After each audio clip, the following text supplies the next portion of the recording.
So the big question that I've always got is, can you coach commitment? And I want to share a story from swimming. I'm very lucky. I get to do a lot of things. One of the greatest things I've got to do this year and in past years is work with the US swim team. A few years ago, we had the Pan Pac Swimming Championships on in the Gold Coast, and I go in, a reasonable pack of athletes. People like Katie Ledecky, Michael Phelps, Ryan Lochte, although it's not really good talking about him anymore. He's still a superstar athlete. Missy Franklin, Nathan Adrian, in the group that we've got in the pool, 60 Olympic medals. So it's a pretty fair group, and of course, Phelps. And as the coaches, we're sitting up late at night having coffee, and we talked about this. And we talked about the number of kids that we've seen come through over the years, superior talent, genetically brilliant. If they succeed, it's genetics. If they fail, it's coach's fault. Isn't that right? And the question comes up, what's the defining quality? What makes Phelps who he is? What is it? And it's obviously got to have some level of physical talent to go that fast so often. And the coaches said commitment. And I said, well, that's great. The problem we've got, though, is I can coach agility, speed, endurance. I can teach turns, dive, starts, finishes. How do I coach commitment? And I want you to remember this. Michael Phelps' coach says, in any given situation, when given a choice of doing things the easy way or the hard way, a committed athlete will choose to do things the hard way. So when given a choice of doing things the easy way or the hard way, a committed athlete will choose to do things the hard way, which is another word for the hard way would be what? The right way. Yeah, the right way. So I said, Coach, can you give me an example? He said, sure. 5 a.m. the alarm goes off in Mum's room. Mum gets up. Mum makes a coffee. Mum goes and packs the bag. Mum goes and says, time to go to swimming. Mum carries the bag out to the car. Mum's got a hot breakfast on the table. Mum puts a tracksuit top on the child's shoulders. Mum helps him out to the car, opens the door, child lays down in the back of the car. Easy way. Hard way. Child sets their own alarm. Child gets up and picks up the bag that they packed the night before, goes out and makes something to eat, knocks on Mum's door and says, excuse me, Mum, would you please drive me to training? Hard way. And he said, we see it consistently. What's the beauty of that, though, in what I've just told you? What can you do now as parents if you've got the will and the courage to do it? What? You can teach it.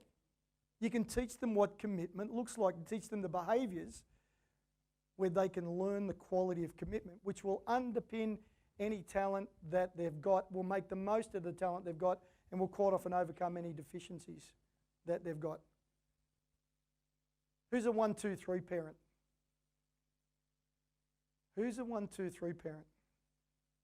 Who knows what a 1, 2, 3 parent is? My daughter, Zenevieve, drawing on the wall with the crayon. I'm going to count to 3. 1. What does she do? Nothing. 2. Nothing. So what do I say next? 2.5. I mean it this time. 2 and 3. Daddy means it this time, Zenny. For one last time, it's like going and watching an auctioneer. For one last time, I mean it now. It eventually comes out, hello, Daddy. Whose children play electronics in bed? Watch this. Particularly you 1, 2, 3ers. 9 p.m. Zan, time to go to sleep. You got an early morning. Turn off your phone. Nothing. She's 16 now. Nothing. 9:15. Sweetheart, come on. Got to get some sleep. Got to get up early in the morning. Dad, what's coming next? I'm doing something for school. Parents, you're being conned. There is nothing, principal, there is nothing they need to be doing for school in bed with their iPad and their phone at 9:15 and 9:30 at night that they shouldn't have already done. You're being conned. So I go, okay, sweetie, I'll give you 2 3/4. I'll give you until 9:30. Hey, come on, sweetie. It's 9:30. Turn it off. You got to go to bed. What are you? That's not fair. Amanda's allowed to do this until 11 o'clock, and I'm always going to turn. Oh, it's so not fair. Why? I was a 1, 2, 3 parent. Not anymore. The poor 6-year-old. Imagine poor Dean writes on the board, I'm going to count nothing. Come here. Don't be 1, 2, 3. No means no. No means no. What could I have done differently with the electronics, parents? Quickly. 2 or 3 things. Turn it off myself. What else? Thank you, I love you, give me the phone. What else? Don't take it in your room.